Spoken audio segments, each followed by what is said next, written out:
Hello guys, welcome to my channel.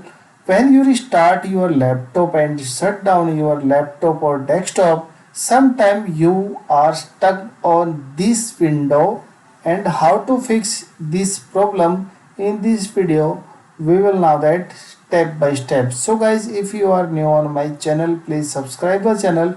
Here you can find more video related to fix for Windows 7, Windows 10, Windows 11 and other software. So let's start the video.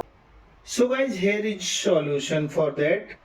Press and hold power button for 10 seconds till system shut down.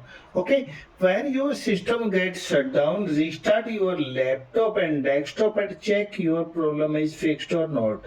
Okay, so I hope your problem is fixed here. If your problem is fixed, please subscribe the channel, hit the bell icon for more videos.